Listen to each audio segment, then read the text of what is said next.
Class 8 পর্যন্ত যত খরচ লাগতো বা যা লাগতো ওনারা বহন করছে। তা হচ্ছে 8 এর পর থেকে ওনারা কি এটা আর বহন করা নাই, আমি নিজেরটা নিজেই চালিয়েছি। ক্লাস শুরু করার পর মাঝখানে টাকা পয়সার দিক দিকে তো অনেক সাপোর্টের দরকার ছিল, সবকিছু মিলাই অনেক কষ্ট দিয়ে যাচ্ছিল। আসসালামু আলাইকুম, আমি Asgar Hossain, creativity Chittagong branch digital marketing 2410 ব্যাচের স্টুডেন্ট। আমার মেন্টর ছিলেন Zakir Hasan Selim sir. First of all আমি হচ্ছে একদিন ফোন স্ক্রল করতেছিলাম, ফোন স্ক্রল করার পর দেখতেছি হচ্ছে ক্রিয়েটিভিটি ইনস্টিটিউটের একটা ব্রাঞ্চ আছে চট্টগ্রামে। তারপর হচ্ছে দেন আমার আঙ্কেল হচ্ছে উনি আগে থেকে চট্টগ্রাম থাকতো, তারপর হচ্ছে উনি আমাকে ইনফর্ম করলো যে চট্টগ্রাম ব্রাঞ্চে ক্রিয়েটিভিটিতে কোর্স করানো হচ্ছে, আমি তো ডিজিটাল মার্কেটিং এ ভর্তি হতে যাচ্ছি, তারপর তুমি কি ভর্তি হবো? আমি হ্যাঁ আচ্ছা আমি ভর্তি হবো, এখনো আমি তো বাড়িতে আছি বাট আমার একটু টাইম লাগবে। তারপর হচ্ছে উনি আমাকে বলতে সমস্যা নাই তুমি চলে আসো। তারপর হচ্ছে আমি ঈদের পর আসলাম চট্টগ্রাম। আসার পর উনি হচ্ছে এর আগে আমার মানে ভর্তি সবকিছু করে ফেলছে। আমি হচ্ছে ফ্যামিলিতে সবার ছোট, আমার হচ্ছে ভাই বোন হচ্ছে 6 জন, 3 ভাই 3 বোন। ফ্যামিলিতে ভাই 2 জন আছে, ওনারা বিয়ে করে ফেলছে, ওনারা ওনাদের মতো আছে,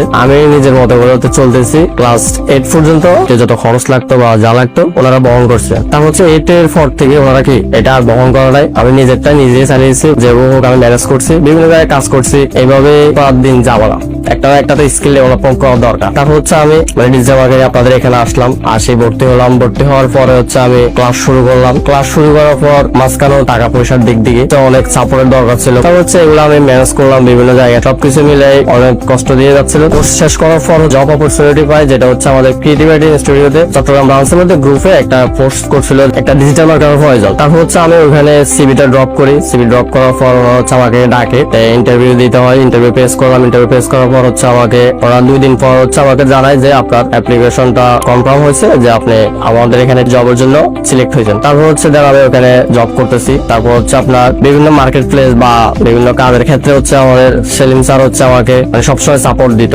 উনি হচ্ছে ওনাকে আমি যে কোনো সময় মানে সাপোর্ট দিত, যদি ফোন দিই বা নক করি মেসেঞ্জারে, উনি হচ্ছে সবসময় আমাকে সাপোর্ট দিত। ওনার হেল্প হচ্ছে সবচেয়ে বড় যে এই পর্যন্ত আসা, আজকের এই পর্যন্ত আসাটা আমি মনে করি হচ্ছে ওনার আছে সাপোর্ট, তারপর হচ্ছে আল্লাহর একটা বিশেষ রহমত ছিল আমার উপর, হয়তো মা বাবার দোয়া ছিল, সবার কারণে আজকে এই পর্যন্ত আমার আসা। তো হচ্ছে এখন আলহামদুলিল্লাহ কাজ করতেছি মার্কেট প্লেসের বাইরে বা মার্কেট প্লেসে টুকটাক কাজ করতেছি, চলতেছে আলহামদুলিল্লাহ ভালো। কোর্স চলাকালীন সময় আমরা বিভিন্ন সাপোর্টের দরকার হতো বা বিভিন্ন জায়গায় হয়তো আটকে যেতাম, যে কোনো সময় না করতাম, ওনারা সবসময় সাপোর্ট দিত বা সাপোর্টের জন্য আসতো, অফলাইন বা অনলাইন যেভাবে হোক প্রবলেমটা সলভ করে দিত।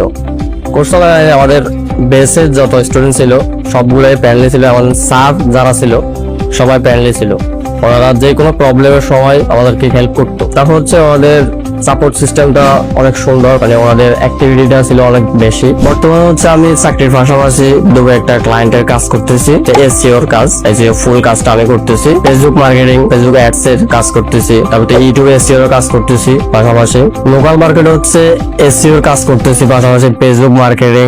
বর্তমানে আমার ফেসবুক অ্যাডস চলতেছে ক্যাম্পেইন একটা ক্লায়েন্টের। আমরা আগে থেকে দেখে আসছি বা ছোটবেলা থেকে দেখে আসছি অনেকে মার্কেটিং এর ক্ষেত্রে হেঁটে হেঁটে গিয়ে বা সবার কাছে প্রচার করতো, এখন হচ্ছে অনেকে লিফলেট প্রচার করে, যেরকম হচ্ছে এই ক্ষেত্রে হচ্ছে আপনার লিফলেটটা যদি আপনি তৈরি করেন বা এটা তৈরি না করে আপনি এখন হচ্ছে ডিজিটাল প্ল্যাটফর্ম আছে, অনেক সোশ্যাল মিডিয়া মার্কেটিং করতে পারে, বা সোশ্যাল মিডিয়া অনেক ফেসবুক আছে, ইউটিউব আছে, তারপর হচ্ছে আপনার গুগলে অ্যাডস রান করে আপনার এখন যে কোনো পণ্য টার্গেট অডিয়েন্স যেটা আছে ওটার কাছে আপনি সঠিকভাবে পৌঁছাতে পারবেন। ডিজিটাল মার্কেটিং এর ক্ষেত্রে ভালো একটা ইফেক্টিভ বিষয়। এখন হচ্ছে নতুনরা যদি শুরু করতে চায় ওর জন্য একটা বিগ অপরচুনিটি হচ্ছে যে ডিজিটাল মার্কেটিংটা শুরু করতে পারে।